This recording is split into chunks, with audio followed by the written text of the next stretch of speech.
Okay, let's start. Hi, I'm John Mair. I run My Jericho, as some of you know. We've had 300 events in the last 6 or 7 years. They're mainly free, but there are collection baskets going around because these things cost money to do. And particularly, we're doing an event in about 4 weeks' time in Mount Place, which we've done 8 or 9 over the last 2 years for free. And suddenly the council's announced they want £260 for us to use it. So we're crowdfunding for that. Please come along on April the 29th. Music, beer, vegetarian food, and much more. So please contribute to in the baskets which come around. I suggest £5, but we'll accept more than that if you've got more than that. Welcome. This is my friend Mark Thompson, who has been my friend for 40 years. We met on Nationwide, if you remember that, in 1980 or 81, where Mark was a star and I was a foot soldier. Is that not right? No, I mean, the stars were the people in front of the cameras, I think. I mean, there were stars, neither of us were stars. We were both foot soldiers, I seem to remember. Well, they didn't turn up till the afternoon, remember? Yeah. Mark was in those days a trainee assistant producer, and truly the star of Nationwide. He got all the best items, come fair or not. He was brilliant then, and I remember sitting down at a morning meeting at 8:30 in the morning when you go through ideas, and Mark came along and said, item 10 should be this, item 8 should be this, item 11 should be this. And I turned to my friend Viv Simpson and I said, that boy will be DG one day. And when it came to me, I think I was after Mark, I said, is there any point to this meeting? Because you were there and Richard Tate was the end of the day. Yeah. And Richard had been up since 4 in the morning, writing his running order. So however, I may have got to do the weather at the end of it, or Alan Titchmarsh. Yeah. One of those. We've crossed a lot since then. Hello.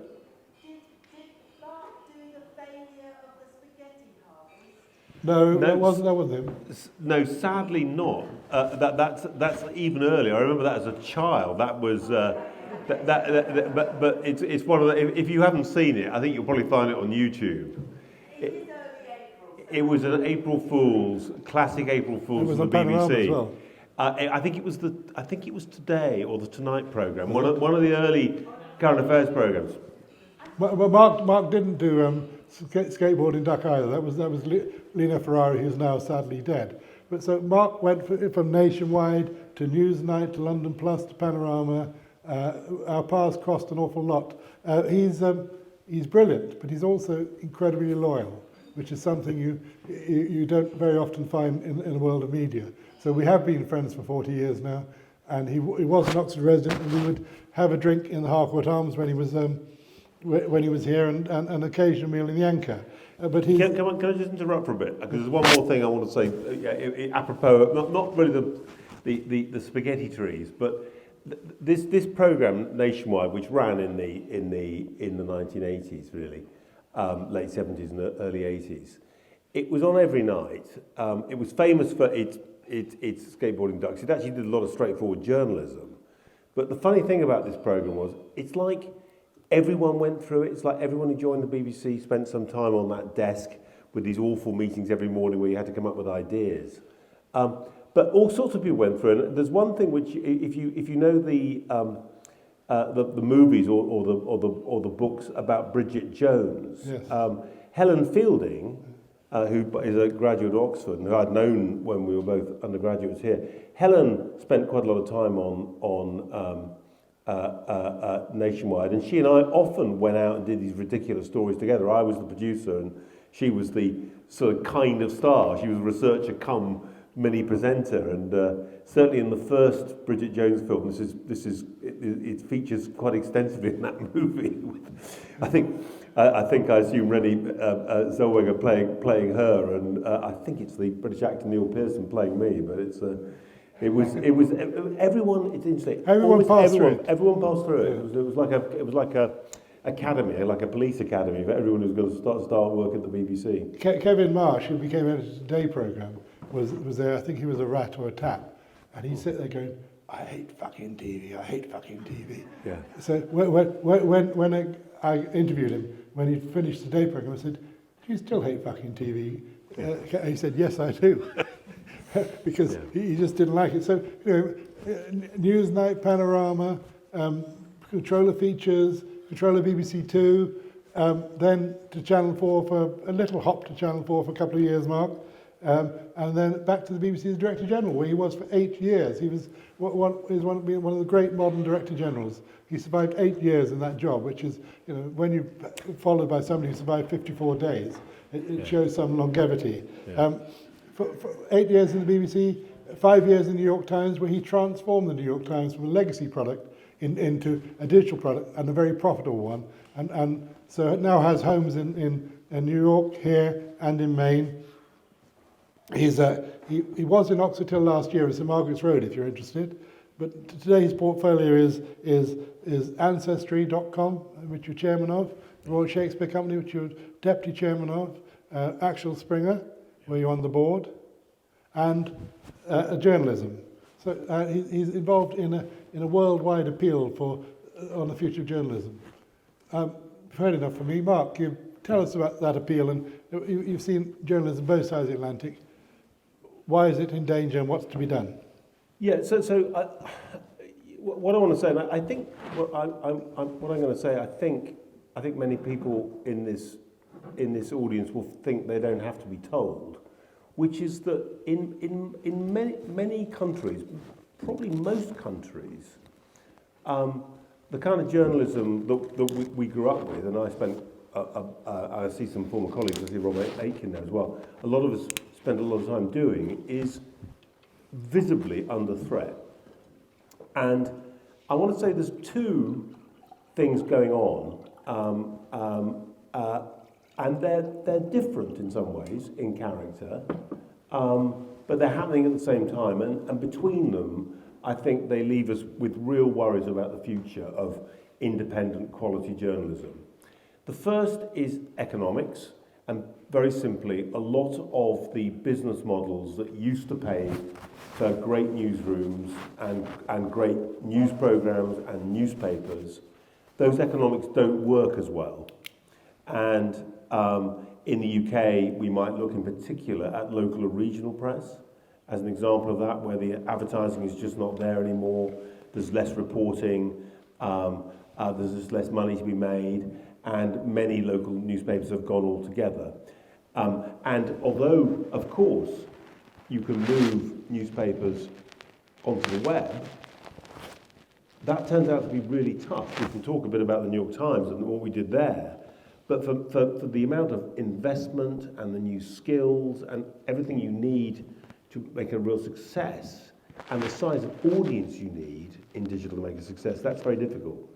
Now, that story of economic pressure is playing out pretty much everywhere.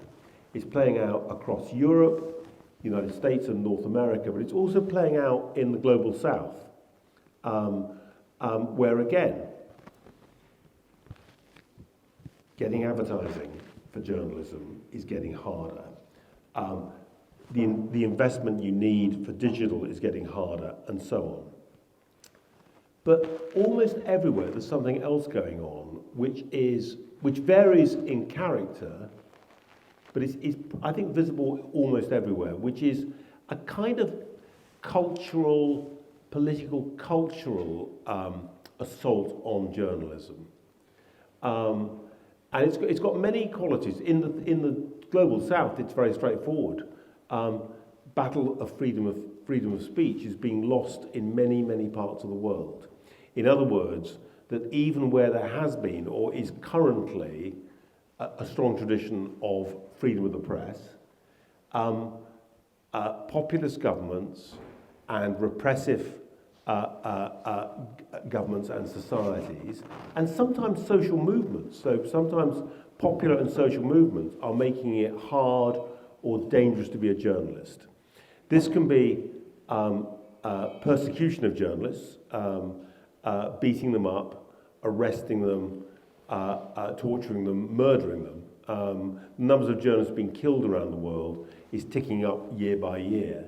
Or it can be subtler. It can be the use of a government, many governments in Latin America, for example, the Mexican government, the Colombian government, well, actually, perhaps not, Colombia's not fair, but many Latin American governments, for example, but also the government in the Philippines, government in much of Southeast Asia, will use the weapon of public advertising, which can often be a very big part of the advertising market, is advertising by the government, and direct that only to publications, websites, radio stations, which they regard as friendly, and make sure that those who are not friendly don't get the money.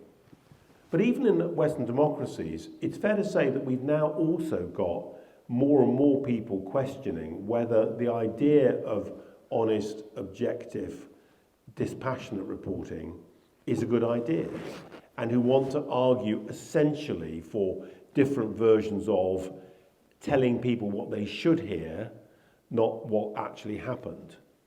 And so I want to say both these things, you could see both these things happening in the United Kingdom, but you can see it in most other developed countries, and you can see it in the global south as well. And the idea of this new international fund for journalism is to try and find a way of at least trying to address the economic puzzle. So what we've done is a group of us, I'm the co-chairing it, and my co-chair is the Filipino journalist Maria Reza.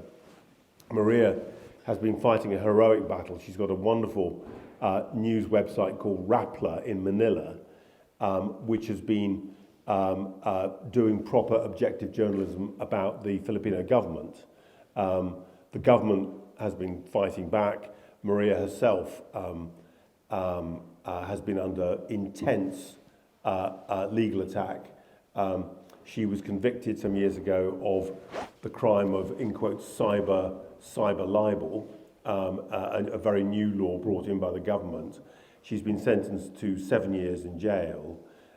She's now, that appeal's gone to the Supreme Court. We'll see whether she succeeds or not. But she's fighting, she really symbolises just how hard it is to do great journalism in a country like in the Philippines right now with President Duterte and now President Marcos. A group of us have got together, and we're trying to raise funds towards a new global fund. We launched just over a year ago. We've got about $50 million together so far. We've literally just given our first 15 grants. And the idea is to find journalists and news organisations, entrepreneurs, mainly in the global south, though we're giving some money to some groups in Ukraine as well, who believe in real honest journalism and who've got an idea for how they're going to get an audience, whether it's with a radio station or a digital newsletter or a website or whatever. And we wouldn't say no to a physical newspaper or magazine. And it's to give them a start and to try and help them find the audience and begin to figure out how to make a viable news product. So that's a practical attempt to try and deal with one of these issues. But we clearly, as societies, need to have quite a serious conversation about the extent to which we still all believe that honest journalism, and actually telling people not what we would like to be true, but what actually is true, is a good thing and is important for democracy, or whether it's an outdated idea which we should dispense with now. And there's an argument about that coming from both the left and the right at the moment in the UK, goodness knows certainly in America, but also in most other Western countries that I know. And the same argument has also taken root in many countries in the developing world. Now, closer to home, the BBC, you were editor-in-chief. Has it been cowed by the Tories over 13 years? Has it lost its edge? No, I don't believe so. I mean, this is the kind of topic where, every licence payer, every viewer and listener is entitled to their own opinion. That's my opinion, and I do pay a licence fee, even though I may live in America, and that's my opinion. In other words, when I look at and listen to the output, I don't see television news for 8 or 9 months of the year, but I listen to BBC Radio 4 most days, even in America, and I look at the website, and I don't see that. I think the BBC is still reporting British politics very fairly, but you can see that the BBC is operating in a climate where every syllable is tested and critiqued. And in some ways, part of me thinks, actually, that demonstrates how important the BBC still is. And it's the day when nobody cares what the BBC broadcasts, when you really want to get worried about it as an institution. But the scrutiny on the BBC, and there's no question that many people in and around the Conservative Party believe that, far from being cowed by the Tories, that the BBC is against them, just as many people who care passionately about issues which are more associated with the left believe that the BBC is essentially a creature of the establishment and doesn't really take topics like climate change seriously enough. So you can find critics who would probably attack BBC journalism from every which way. But honestly, I was Director General in the early 2000s. Same was true then, and it was really true, honestly, in the early 1980s when you and I were working together on Nationwide. What was the worst pressure you faced from a politician when you were DG? It's a complicated question. I mean, the literal answer, in a sense of the most explicit pressure, was when the Panorama programme on the BBC was planning to do an expose of FIFA, which is the global soccer authority, and Panorama was planning to do this investigative piece, which basically was essentially about corruption in FIFA. This is Andrew Jennings, of course. A great journalist and former colleague of ours, Andrew Jennings, had done the work. And this was, I mean, frankly, he'd done one or two before, but this was promised to be another humdinger about how very senior people in FIFA were in various ways getting favours, preferment, and the rest of it in return for voting different ways. Anyway, the Panorama was scheduled for the Monday of the week. This would have been probably 2010 or 2011, when FIFA was going to be deciding where the next two World Cups will be held. And there was immense pressure from government ministers and from, by the way, the whole of British sport, saying, of course you must put this programme out, but can't you just leave it a few weeks until this vote's happened? Because if you put this programme out, England's not going to get it. I wanted to say to them, if what I hear is true, it's already been decided that Russia and Qatar are going to get it for reasons we can only imagine. I'm not sure England's got any chance anyway. But so, and I felt in the end, if the story was right, and I had every reason to believe the story was right, the British public should know, and they should know at a timely moment. If they could know this Monday, and it was part of the context with which they heard how these two World Cups have been, we should broadcast it. So I basically said to them, I'm sorry, we can't do that. That's not how it works. We'll put it out. You know, by all means, blame us, but that's our job. We're going to do it. And what's interesting is a few years later, the scale of corruption inside FIFA became so apparent that suddenly there was no one who was going to say you were wrong to put out an investigation about FIFA, because it seemed to be as rotten as you can imagine, really. Nice segue to an individual called Gary Lineker. How do you read that situation? I'm going to ask a silly question. Everyone knows what he's talking about, do they? The tweet. So this is a classic editorial poser about the limits of, not free speech quite, but the limits of you know, what are the boundaries that someone who's really associated with the BBC should feel if they feel strongly about a matter. If someone's a news and current affairs reporter or a presenter, there's very strong conventions that they should be really very careful about revealing their own political views for obvious reasons. If Hugh Edwards, began the 10 o'clock news by saying, "Good evening, I think you should all vote Conservative," understandably, he'd be lifted out of the seat very quickly, probably by the end of the programme. You can't do that because Gary Lineker's an interesting case, because Gary Lineker, on the one hand, is a freelancer with meaningful activity and indeed, no doubt, revenue streams coming from nothing to do with the BBC. And you could say, well, when he's not working for the BBC, not being paid for the BBC, surely he can say anything he wants. Actually, the BBC's taken a view, and they wrote long after I left, they wrote a guideline in 2020, which is there are some people whose prominence is so great and their association with the BBC is so great that we think they should show circumspection, and some language about being responsible about what they do. And I was asked to turn up on the Laura Kuenssberg show, and I actually went back and looked at the actual text of the guideline. And for what it's worth, my judgment would be, if you read the guideline and think about Gary Lineker's position, you'd say he was in scope for that guideline, and it's definitely what he tweeted is a breach of that guideline. I think would be my, I wasn't there. I don't know all the details, but on the face of it, I'd say there's a prima facie breach of the guideline.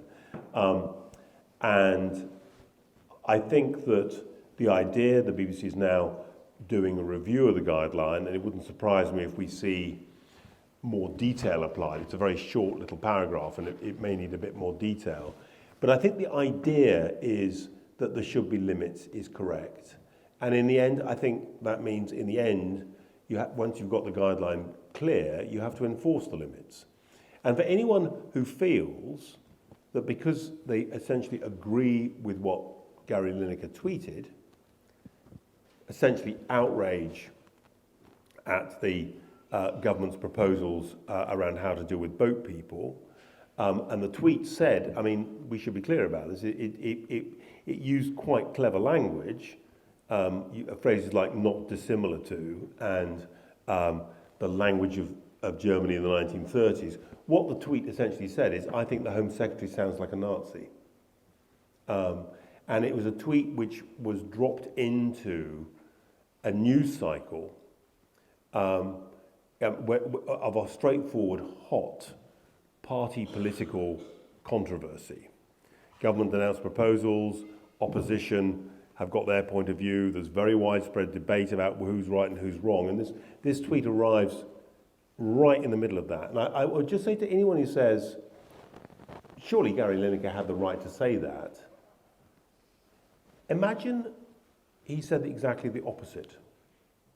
Imagine he said, actually, I'd like to congratulate Suella Braverman on this excellent policy. It's about time someone had the courage to keep these people out of our country. If you're enthusiastic about Gary Lineker's first tweet, would you also accept his right to say the second thing? And I think for most of us, we can imagine tweets which would be so strong and so rebarbative that we would question whether or not the BBC shouldn't, in quotes, do something. A few months ago, Jeremy Clarkson, I know very well, and is a broadcaster I greatly admire, and has got a wonderful programme on Amazon, is The Farm Show. Jeremy did a column in which he suggested that the Duchess of Sussex, I want to say, someone's get that wrong, but the former Meghan Markle, should be stripped naked and dragged through the streets, and people should throw mud at her. It's a repellent column which he later apologised for, and indeed the Sun, where it was published, deprecated. I think if Jeremy had been presenting Top Gear on the BBC, I don't see how he could have stayed in the BBC if he'd done that either in the Sun or as a tweet. So I think we should be realistic that sometimes people can say things and do things which either are obviously in some broad way going to bring not just themselves but the institution they work for into disrepute, or which, because they pitch so squarely into a absolutely live and party political controversy are inappropriate given their association with the organisation. So in the end, I actually think the guidelines they may well need clarification. I've said publicly they probably do need to be clarified, but I think the idea of the guidelines is right, even though enforcing these things is famously not very popular. Would you have suspended Gary Lineker? It's so difficult. I've got a question about that. I'll answer John's question, then we can, if you want You to. can ask questions at the end if you don't mind. Yeah. Would you have suspended him? I don't want to. If you're in the room and you know all the details, you can give the right answer. And I wasn't. And I want to say, I do think you need to get to the bottom of it. I do think it's something the BBC had to think about. Whether suspension immediately was the right thing, I'm a little sceptical about, but to repeat, I wasn't in the room. But I think the idea that in the end you have to reach a settlement with all of your stars about what they can and can't do, and you either have to reach agreement or part company, is correct. In other words, I don't think you can avoid, if you believe in editorial guidelines, you have to pursue them, and in the end, if an individual, quite understandably, feels, actually, I don't want to live with this constraint, they can decide not to. But I do think the great privilege of working for the BBC and broadcasting does bring some obligations with it, which is not to do with freedom of speech, but about the self-denying ordinances you have to adopt if you want to be credible as an impartial organisation or as an impartial presenter in the case of news and current affairs people. How's Tim Davie doing, Mark? I think Tim overall is doing very well. You hired him, of course, to be Director of Marketing. I hired Tim Davie to be head of marketing at the BBC, probably now, actually, rather frighteningly, about 18 or 19 years ago, yeah. But is he the right man for the job? Is he I believe he's doing a really good job as Director General, yes. But has the BBC lost trust? The BBC is one of the most trusted organisations in the UK at a time when trust in most major British institutions is currently on the wane rather than on the ascendancy. So, I think the erosion of trust in institutions is a fact of life in the UK, in Germany, in France, in the United States, and in many other countries. The BBC is not immune from that. But I think the intensity of these debates and the focus the public still have on rather obscure things like BBC editorial guidelines gives you a sense that although the public are often very critical of the BBC, and they should be critical of the BBC, they own it, they pay for it, they should have the right to criticise it.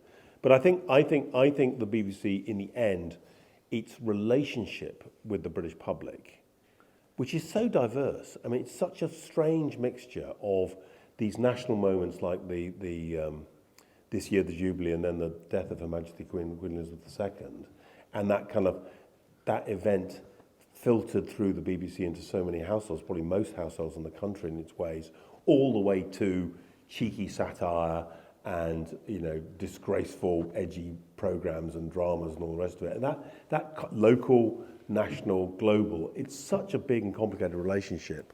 I still feel the BBC feels like a vital part of national interest, and also one of the best things, if you live in America, as I do most of the time, everyone else thinks it's one of the best things about the UK. But trust in BBC News has gone down from 75% to 57%. Yeah, I want to say, as a working journalist and as a reader and viewer and listener of news, I care about trustworthiness. And trust goes down for all sorts of reasons. Maria Rappler's brilliant website, Rappler, does not get a high trust score in the Philippines because there's a constant 24/7 social media campaign of hate and denigration against it in every social media channel that people use in the Philippines, orchestrated, it would appear, significantly by forces very close to the government. And people, in the end, if you throw enough mud, people begin to believe it. And I think, as far as I can tell, Rappler is the most trustworthy news source in the Philippines. It's not the most trusted. And I would say what matters most is whether the journalism you do is good journalism, well researched, properly checked, properly edited journalism, which people can trust. And I would say trust is the artifact of opinion surveys asking people whether they trust governments or trust. It's very difficult. There's once a poll I saw, which was basically a poll, British poll, saying, do you trust, the exact way it says, are the politicians in this country, are they out for themselves? Are they out for their party? Or are they genuinely patriots? And it split, basically 40% said the politicians are out for themselves, and about 30% said they only support their party, and 30% they said they actually, no, they back the country. And this poll was taken in early 1944 in Britain. So you've got a national government, we're about to have D-Day, Winston Churchill is the Prime Minister, and honestly, most people didn't trust the politicians in charge of the country in 1944.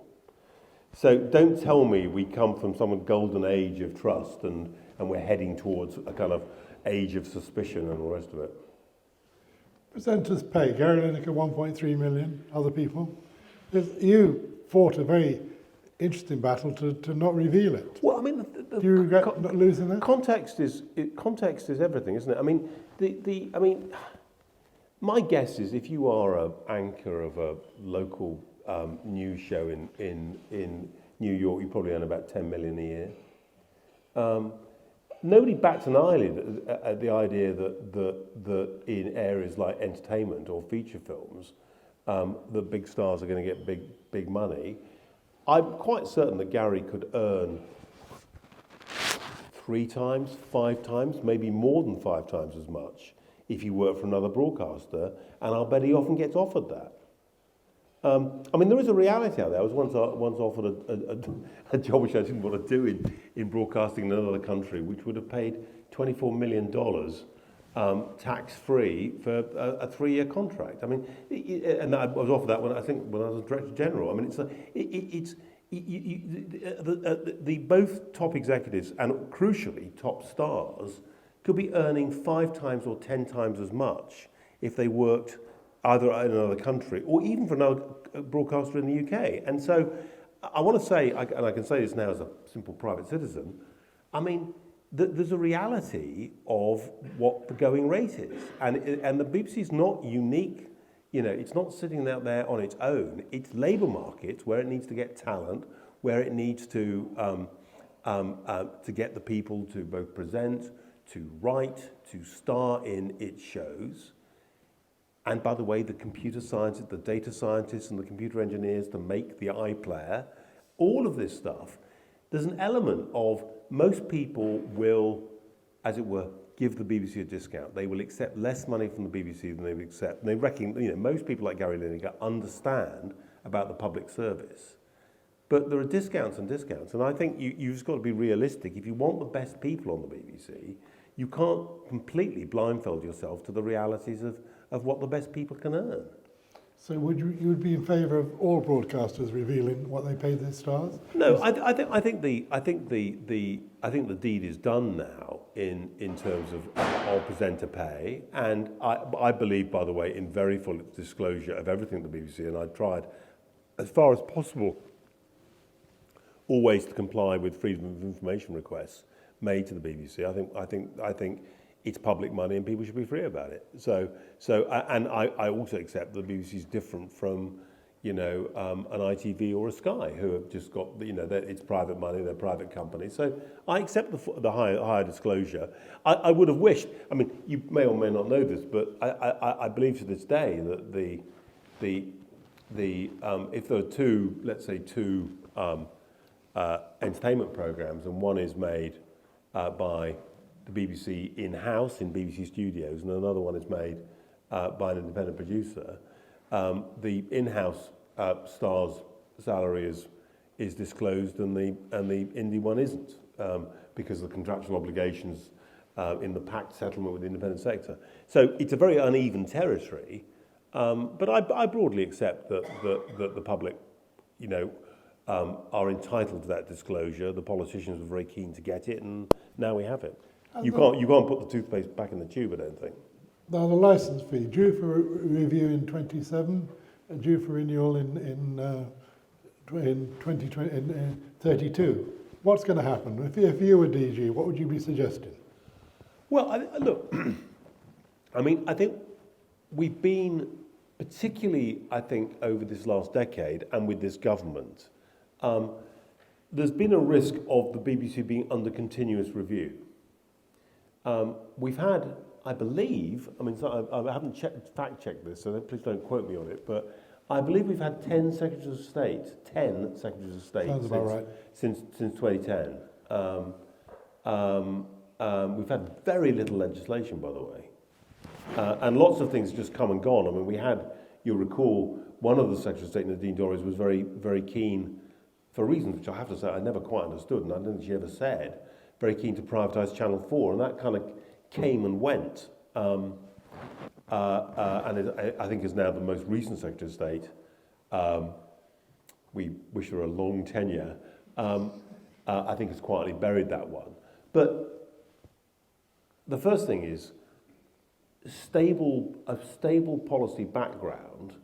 I had a couple of Secretaries of State, Tessa Jowell under Tony Blair and Gordon Brown's Labour, and Jeremy Hunt, who's now Chancellor, in the early days of the coalition government in 2010, who, because they stayed in that post for a number of years, built up relationships, built up an understanding of the sector, I think did a really good job. I don't have any personal politics at all, really. And I certainly don't have any kind of party affiliation or anything like that. And I thought both Tessa and Jeremy, who are very different people in many ways, Tessa's now sadly dead, but I thought they both did a good job because they actually took the trouble to understand and listen to and to try and work with the entire industry, not just the BBC, with the rest of the industry. But the background is basically, I think what we need is media is changing. It's changing profoundly.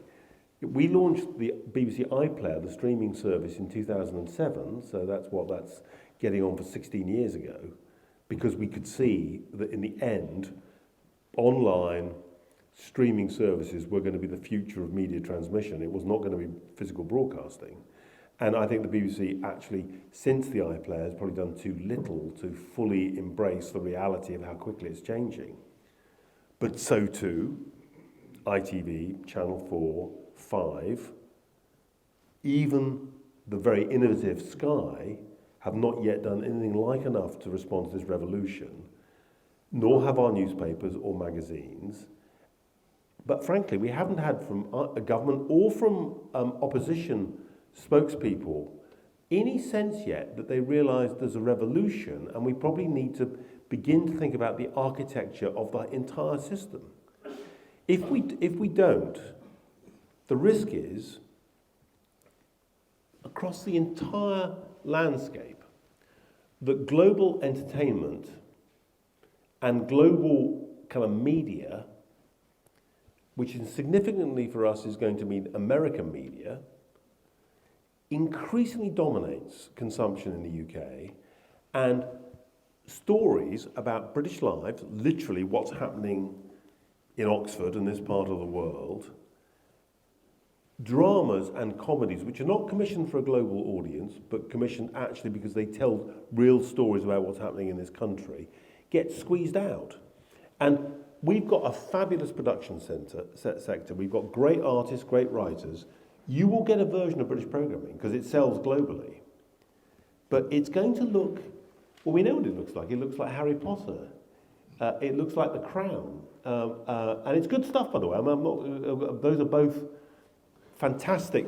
So, in other words, I think unless the UK begins to start thinking about a national industrial policy for broadcasting, which, by the way, absolutely, in my view, should have the BBC at its centre, the risk is we're going to lose it. And what's happening at the moment? At the moment, when local reporting is getting really hard for our newspapers and for ITV and all the rest of it.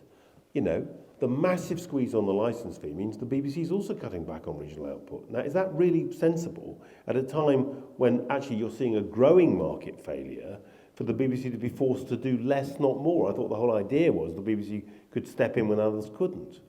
So we somehow need, in the ecosystem, we need to think about the BBC and Channel 4 and ITV alongside the rest of British media, and what are our national ambitions? This is something we're good at. The creative industries are one of the things that the UK is best at. Of all the things we're good at, and the list is not that long, the creative industries, life sciences, you know, we know the list.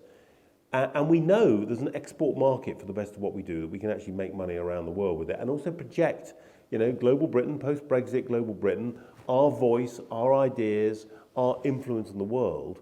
Surely now is a moment to lean into that, and with a bit of ambition and growth. And within that, honestly, I think a really well-funded BBC, which the politicians basically leave alone. You know, it's got a constitution to be as independent as a university like Oxford. Leave it alone, but give it the resources you need to play a muscular part in the future of media in the UK and around the world. So I'm a fairly unashamed BBC loyalist. I hope that we end up with solid consistency in government, whoever's in power, and we end up with constructive, positive, you know, plans to exploit what is I think a great British strength.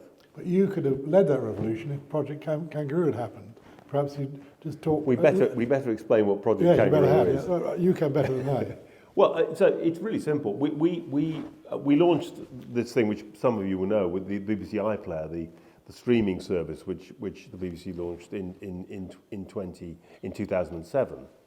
And we launched roughly at the same time as Netflix was launching its streaming service. In fact, we were working very closely with Reed Hastings and the guys at Netflix, sharing bits of technology at that time. But we had another plan, and the plan was called Kangaroo, Project Kangaroo. And Kangaroo was an alliance of the BBC and ITV and Channel 4 and Channel 5. We'd have been very happy, by the way, to have Sky along as well. We're hoping to negotiate that, to launch a global streaming service, so a global British streaming service, where essentially the content, as much of the content as humanly possible of British TV, will be made available for people around the world to also to be able to stream as it came out. So you'd begin to get this idea of a kind of a complete internet channel for seeing the best of British TV wherever you were, and by the way, BBC Radio as well. And in this case, this was eventually stopped by the UK competition authorities, who felt it would distort the domestic TV distribution market. So domestic TV distribution was a tiny market.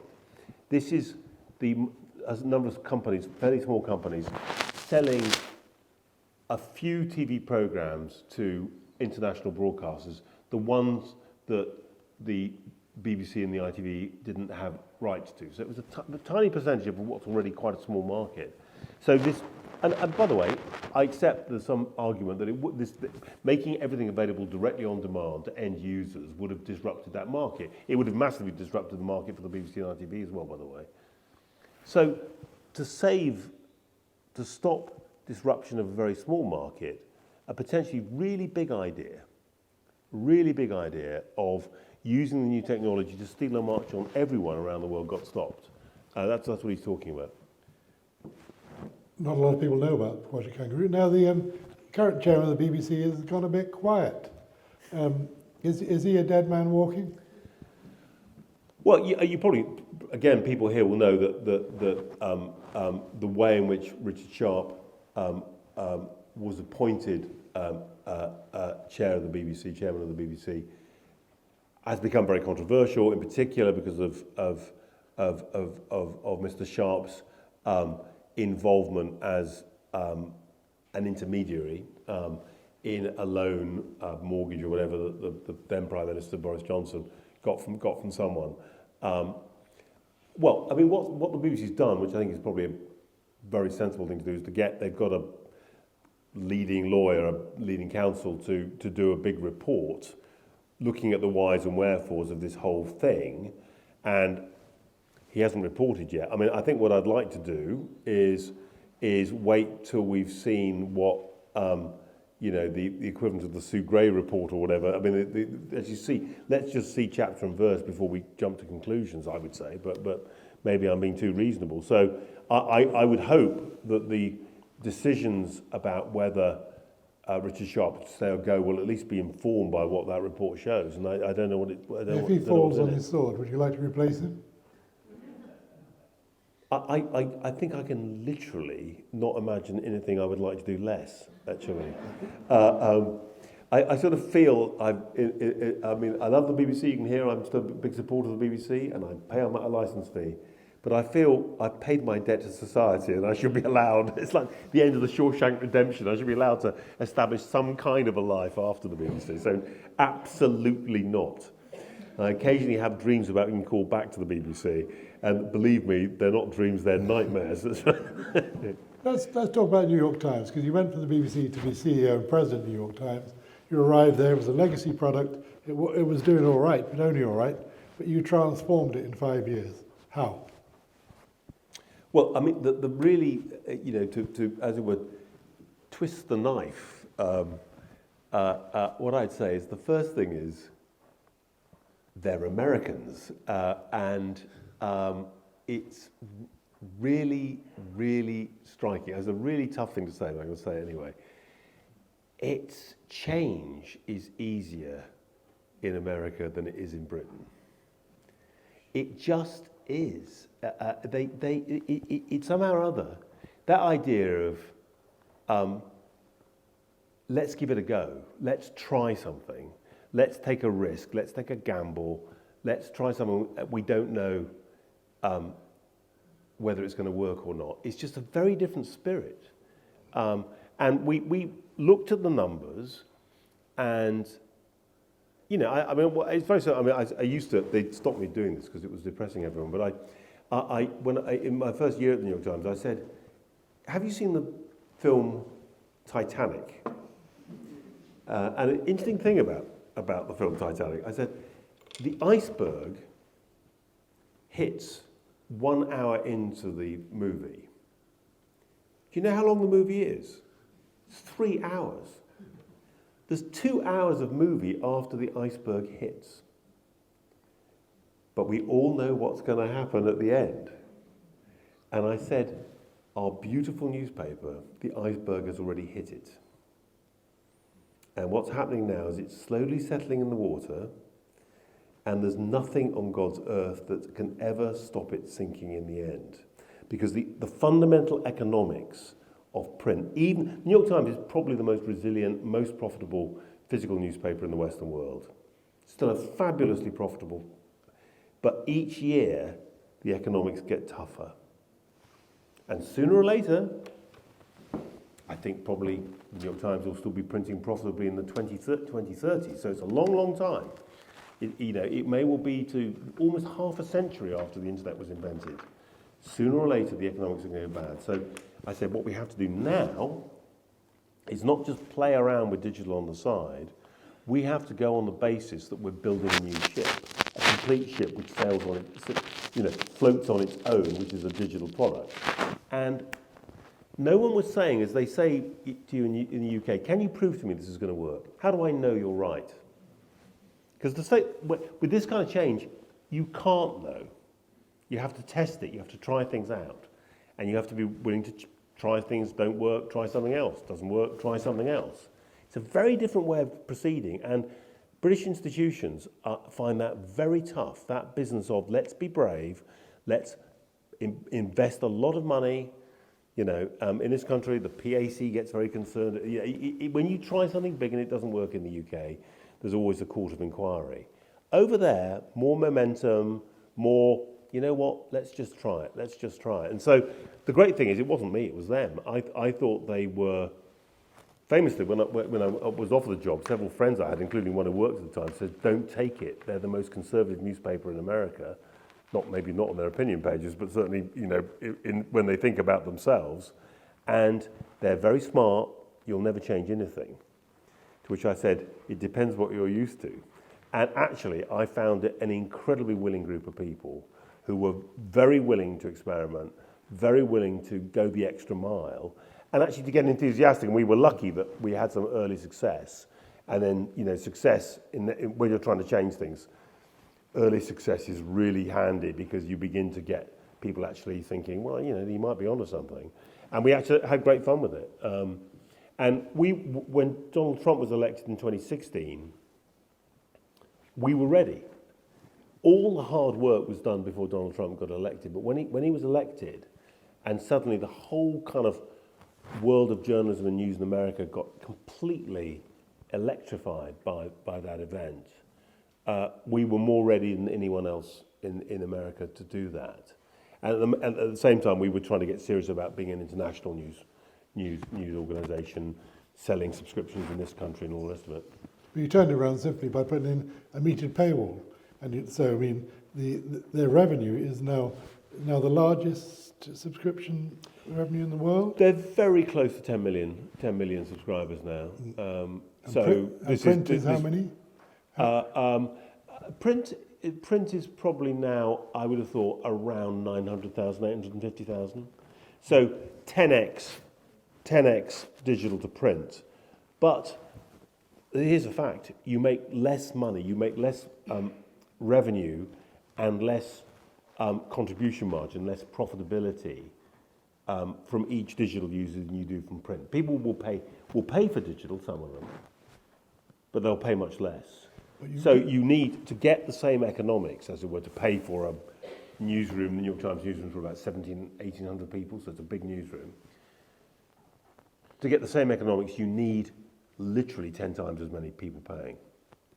So you've really got to scale it. And the problem, even for a country as big as the UK, is how the hell do you get enough people to pay to make the whole thing make it viable? That's still a question. Well, you got people to pay for crosswords and various other add-ons. Yeah, we added. So what we did, again, I'm a TV guy. I mean, firstly, the weird thing is, what I did is I applied at the New York Times something which was very like a license fee strategy, which is, firstly, a real belief that people will pay for quality. I always believed that the BBC, the British public, want high-quality TV, radio, and actually, it's okay to go up market because they like up market, they like Attenborough, they like serious documentaries, they like proper coverage of the news. So I took that with me. But I also took the idea that actually it's good to have lots of channels.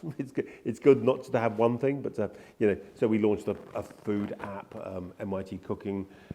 We really blew out the crossword app. It's now a kind of games app with Wordle and all the rest of it.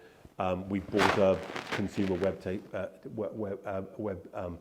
consumer testing site, Wirecutter. Since I left, we started the conversation when I was there, but we bought The Athletic, which is a local, a network of local sports coverage for sports fans and so on. So, yeah, we did all that. Well-written sports stuff. You may not answer this question, but how much were you paid at the New York Times?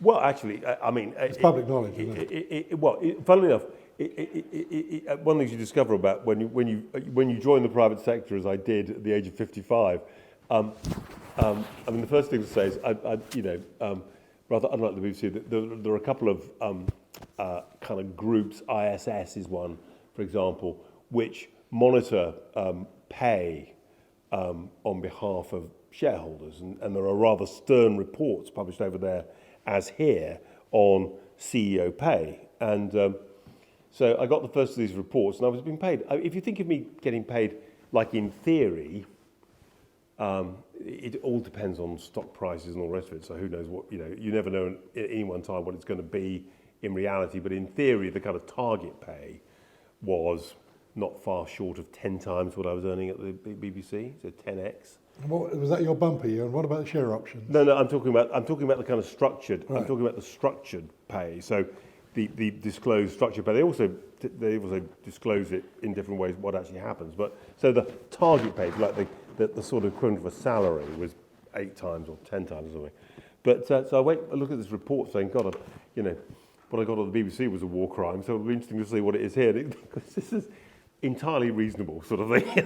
So they thought it was properly structured, and it was almost all the pay was not actually cash. It was paid based on performance, and if you only about 20% of the pay actually came in as money, the rest was different kinds of stock, or if you achieve this, if the stock price is this, you get that sort of thing. So with due respect, Mr. Copper, about $10 million a year? No, that wasn't the target.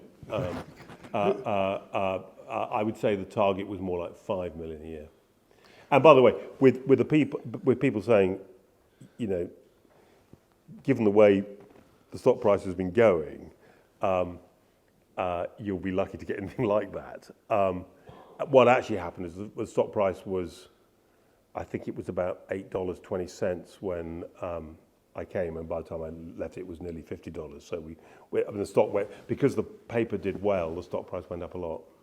Let's talk about you. You're Catholic. I mean, you went to St. Aloysius with Robin Oakley there. I mean, when I knew you when you were younger, I remember you explaining to me. Robin's looking embarrassed. Isn't you explained to me what Opus Dei was on a nationwide production desk. And I thought, bloody hell, what's all this? I wasn't actually a member. What? I know. You explained what it was. I am. Yeah. You're still a Catholic. I am. Why? What a good question, isn't it? I mean, I always think that there's a I think a misconception by people who I'm slightly jumping to conclusions here, but why not? People without religious belief, significant religious belief, and although if John's got it, he's hidden it very well over the last 40 years. The religious belief is a matter of choice. It's never felt like a choice to me. It just, or if there is a choice, it's the man upstairs who's chosen me. In other words, I have no sense of I could not be a Catholic. I've never had that sense. I've always had an absolute sense that that's who I am. It's identity. It's as fixed. By the way, many people think this is nonsense and think that religion's different from sexuality or gender or these other or race. That it must be a complete matter of choice. I just want to say, from a purely personal point of view, it's felt like who I am and have to be, kind of for good or ill, and that's the end of the conversation. So I've never had any sense of it being a continuing choice. There's a fellow Stonyhurst old boy here, you'll meet him later on. But in a sense, because you live between America and here, you're a nowhere man, aren't you? Well, the Catholic Church is like McDonald's. It's got branches everywhere, You can, and it's always the same great taste sort of thing. And actually, I mean, joking aside, I think my sense of kind of religious identity. I've always felt my mother was Irish and was by far the biggest influence on my life, and she's been dead many years, but she still is today, and her Irishness, Irish identity, been so influential to me. I've always thought of myself as at least as Irish as English, and oddly enough, that's not a bad starting point to live in New York City. Actually, is to feel both Irish and English at the same time, and I'm slowly becoming American, I think, as well. So I don't think. I mean, I know we're meant to hate nowhere people. I'm actually. What I am is a migrant. I'm an economic migrant, actually. I'm a pretty well-heeled one. You heard one or two numbers, and I'm not going to claim any sympathy here. But actually, I moved continents for a job, and I feel a lot of fellow feeling with other people who, for whatever reason, necessity or ambition or whatever. We're meant to think that migrants who move, economic migrants, are a bad thing. I don't know. I mean, I think through history, economic migrants have often, been a rather wonderful thing for a country to receive. So I think of myself as a migrant, definitely, and try and give money where I can to organisations which help migrants, because I feel I'm sort of, in my own way, and I accept I'm very privileged, I'm one of them. And you can say that we're all rootless, and we're different from the ones who stay at home, and maybe we are, I don't know. Is America your last resting place? Probably will be literally. All my children have grown up. Because they were all educated in Oxford, though. They went to high school in Oxford, as we Yeah. say. They went to secondary school in Oxford. And they went to university in America, and they all live on the east coast of America. So I think it probably will be where I end up. But I live a quite an international life. I mean, as you heard, I'm on the board of Axel Springer. I spent a lot of time in Berlin and Germany. The new International Fund for Journalism is going to be a Paris-based international organisation. I'm spending a lot of time in France as well. I love this country, and I'm probably hope to be back be in England 3 or 4 months every year. So yeah, I travel around. What will it say on your gravestone, Mark? What's your epitaph?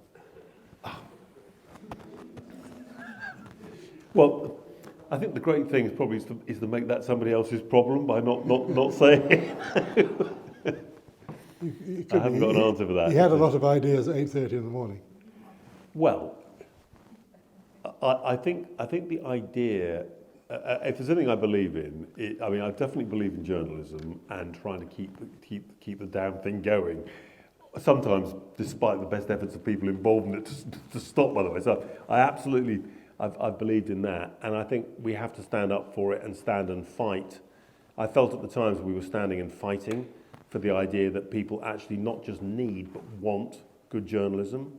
And if you set out your stall and do good journalism, they'll pay for it. And I think we demonstrated in the US that people will do that. And I think people will have to eventually stand and fight for the BBC. The public hasn't had to do that yet, but you may have to in this country if you want to keep it, actually fight for it. And like you'll all have lists of grievances against it. I was Director General and I had a list of grievances against the BBC, a rather long one actually. Everyone does, we all do. But in the end, you can love an organisation and have grievances about it, but love and fight for it. I believe in those things. And I'm also one of those people who definitely, and it's a slightly weird thing, I like change. I find it interesting and energising and fun, and sometimes forget that other people find it terrifying. And it's one of my faults has been not to be sensitive enough to realise that some people don't share my kind of excitement and kind of energy that I get from it. But I'm one of those people who actually, I've lived and been a kind of leader of media during an age of revolutionary change, and actually I feel rather lucky to have had that experience. Are you disappointed you didn't get a knighthood or a peerage? Were you offered it? They don't really count in America, you know. I mean, we're all playing Mr. and Miss, so no, that doesn't keep me up at night. Time for 3 short, sharp questions. As you know, I don't believe in statements. If you want to make a statement, there's a police station down the road, and they'll happily write it down. I think, John, the truth is you believe in statements as long as you're making them. Correct. Right, Robin. It's Robin Oakley from Telegraph. So, impartiality. Yeah. It's supposed to be at the core of the BBC's mission. Yeah. Impartiality, to me, has always seemed to be an instrument. It's something that we require of judges. But I wonder whether it's time that we drop the pretense that journalists can actually be impartial. Discuss. Well, I mean, all I can say, Robin, is firstly, I think it's a profound point, and I think you're probably winning the argument at the moment on the ground. Quite honestly, that's the first thing I think. I'm not thinking of the BBC, but generally, I think there's a sense that emotion is authentic and real, and that everyone who pretends to be impartial is pretending, and it's fake. I joined the BBC at the age of 22 and decided I wouldn't vote. And I've voted for rather particular reasons once or twice since, never on a party basis, never, as it were, with a party in mind. So I decided simply never to put myself in a position where I was having to try to choose between one political side and another. And I've tried to live the life, it's like the equivalent of being an ascetic monk, of an impartial observer, and think my best job was almost like a scientist observing or an anthropologist, absolutely to be impartial and to be dispassionate and to not allow any emotions I felt to get in the way of accurately recording and reporting and editing what I saw. At the moment, I think people are not convinced, many of them, by that.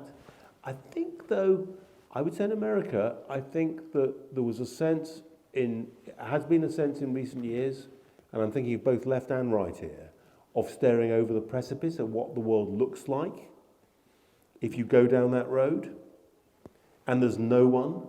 I don't think all journalists need to be impartial. I think having one or two institutions in your portfolio mix who are striving for impartiality, often failing, no doubt, often failing, it's very hard, alongside all the partial stuff, is really valuable. And the other thing I always say to people, you're all too old basically, but when young people kind of say, what should I read, who should I trust? I always say, don't trust anyone, read lots of sources, and always try and read with an open mind one source whose ideological background you disagree with. Like the Daily Telegraph. If you are a liberal, read a conservative source. If you're a conservative, read a liberal source. Use the American use of the word liberal.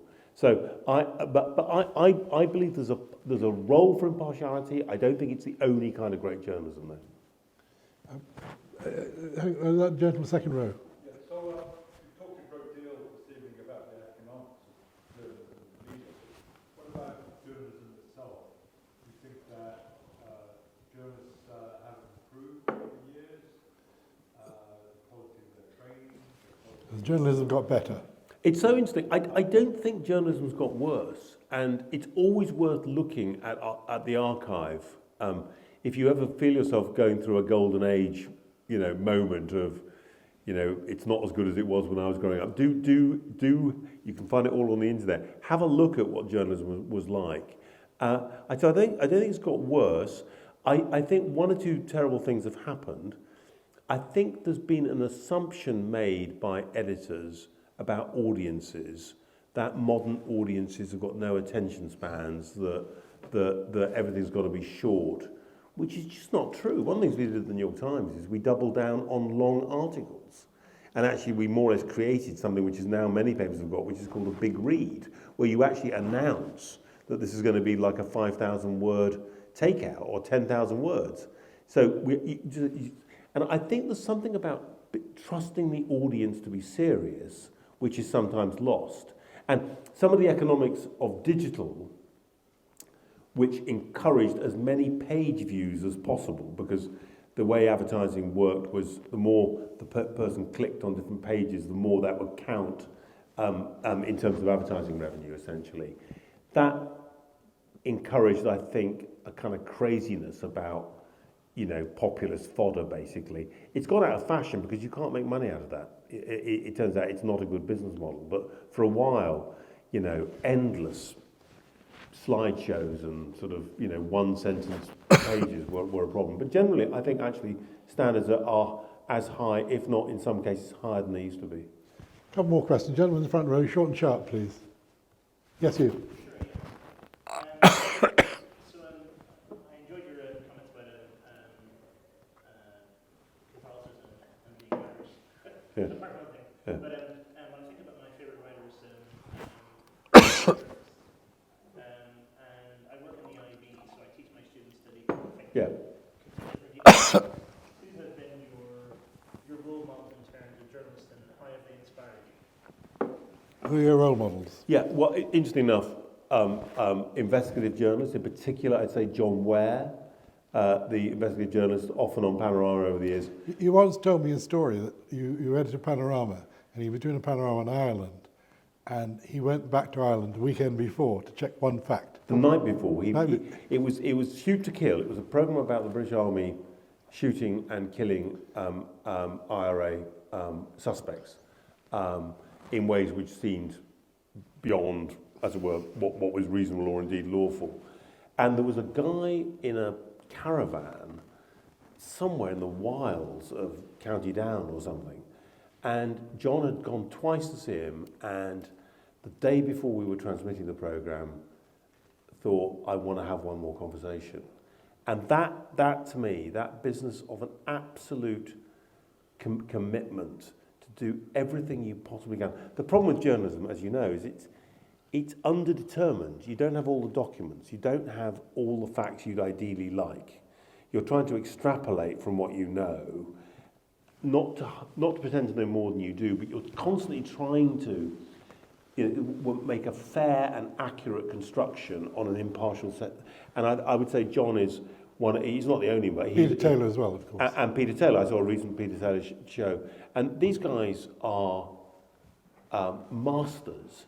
And they don't get the same credit that David Attenborough gets because it's not cute little penguins, basically. I mean, it's not as universal. But these guys are of that level. Charles Wheeler, great BBC correspondent, will be another example. These are all white guys, but sorry about that. Boris Johnson's father-in-law. Boris Johnson's father-in-law. For a while. Yes. The gentleman in the woolly hat there, and then one more question after him. Why do you think the conversation about impartiality is happening now? I think it's partly when the overall temperature rises, which it has been in most countries for a variety of reasons. And it's kind of particular to different countries. But if we take America, first of all, the radicalization of presidential politics, and in particular the emergence of Donald Trump straightforwardly as a highly emotive figure, both in terms of the immense support he got and has still got, and the people who were frankly horrified at his mere existence, let alone the idea of becoming president, and then he becomes president. That radicalization, I think, suddenly meant, you know the old wartime poster, dangerous talk costs lives. It's almost like impartial talk costs lives, because you should just be telling people what to think. I think and actually, even on topics like climate change and mask mandates, the requirement to wear masks in public, people who've got very virtuous intentions, who have often ended up arguing for a form of, if not censorship, then favoritism in the news, beyond what's reasonable because of their intense passion for the subject. So I think in kind of passionate times where people think there's a lot at stake, it's almost like it's not trusting the public. It's not trusting people. I know we've got to stop, but I had a very interesting experience in 2010, so 12 years ago. Question Time wanted to put Nick Griffin, the leader of the British National Party, on Question Time. Not because, they're Nazis. It's because the BNP... David, can we hear Mark, please? Thank you. David, okay. David, can I hear Mark, please? I don't really want to hear you. I can't at the point. We'll talk afterwards. We can talk about Mark. Right, okay. Nick Griffin. Okay. Well, let me have a go at my point nonetheless, which is that Question Time had big parties, Tories, Labour, and Lib Dems on typically most weeks. They would occasionally have a representative of the Green Party or the Scottish Socialists or whatever on as well, if those parties reached a certain level of the vote. BNP did very well in local elections and in Euro elections, European Parliament elections back in the day, 2010, and they hit the parameter, which is you get a member of the party on the programme. And the idea was to have them on once, basically, in I think it was either 2010 or 2011. There was an intense view that this was wrong. Absolutely from the major political parties. You shouldn't have these people on the programme. They are certainly anti-immigrant. Many people also believed downright racist, and the leading figures, including Nick Griffin, had a history of racism. All by the way, I would say now as a private citizen, I accept all of that. I felt in the end, this is a party which was putting up candidates lawfully. It's a lawful party putting up candidates in elections. It's not really, I don't believe, for the BBC for us to say, this party should be banned from the airwaves or should be proscribed, shouldn't be allowed to exist. If Parliament wants to prescribe a party, it can do that. It did it with Sinn Féin and the IRA at one point in the 1980s. I felt that given it was a lawful party, the public, it's not the BNP's rights, the public had a right to hear them. They have a right to hear every lawful party who takes part and indeed wins elections. And I was then told, there was an attempt to prosecute me and goodness knows what, that if they appeared on the programme, the BNP would very quickly, with the oxygen of publicity, conquer all. And I was going to help, turn the UK into a country with a mass fascist party in the mix. Actually, Nick Griffin turned up with thousands of people outside on Wood Lane as he did so, in the Question Time studio, gave a very poor account of himself, and basically he and his party sank without trace within a year. Because I think that you can trust the public. The public, give them a chance to actually hear, in this case, a politician actually talking, or give them a hear impartial coverage of the facts. You can trust the public. I mean, the idea you can't really trust the public to make up sensible, if you don't believe you can trust the public, don't believe in democracy. Sad to say, Sobel, it's a very, very quick question. You can have it, and it's very quick. Can I just go to totally something different? I appreciate what you say. I always appreciate the brave journalism and the find a good question. When you put a good question. You look at the situations now in Ukraine and Russia.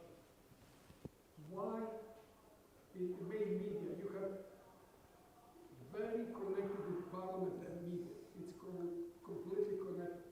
And I never see anyone put it a different question. It's always just to follow the stream. And I'm looking at it similar in America. Look at it in Europe. I travel in Europe, they have the same opinion. Here, the same opinion. America has the same opinion. So your question is about uniformity of opinion on Ukraine, as I understand it. I can't see any journalist come and try to dig at something and say, okay, for example, the simple question, like, how much we contributed to this war? Is everybody trying to dig this question? Last question, Mark. Right. So firstly, can I talk about what I think should happen, and then I'll give you my sense about what is happening. Firstly, I think that certainly the BBC, but arguably other serious news organisations as well, should try and cover the conflict in Ukraine objectively and impartially. So in other words, I believe that a range of opinions, and for example, the opinions of those people in Ukraine, in the eastern part of Ukraine, geographically, who were in favour of the separation of those oblasts from Ukraine to become part of Russia, and their opposition to the war should be covered and their voices should be heard, and that Russian politicians and spokespeople and Ukrainian politicians and spokespeople should all be heard. I have to say, on both sides of the Atlantic, I feel I've heard quite a lot of that, of both separatists in the Donbass and other parts of eastern Ukraine, and also extensively I've heard Mr. Lavrov, Mr. Peskov, and other Russian spokespeople, Mr. Medvedev, and indeed, when he does them and speaks, President Putin himself. So I'm not convinced that I mean, I can think of conflicts where it feels like impartiality is harder to uphold than Russia and Ukraine. But certainly, what I would say is the way you understand conflicts is by listening to all sides, even if you know that a lot of your audience is going to feel very positive about one side and very negative about the other. I think we've got a responsibility to try and help people understand conflicts, not just shout for any one side. Before I thank Mark, a couple of ads. There's some wonderful books on sale at the top there, and postcards. The Jericho book, which is now a bestseller in Jericho and Oxford. The the Morse book, which is again a bestseller. If you haven't contributed, It will please be. do. It will be a bestseller if they buy it. Yeah. It will be. But I should thank Worcester very much indeed, particularly the Provost, David Isaac, who's not here, but he's given us this place. Most of all, though, I'd like to thank Mark very much indeed for being very open.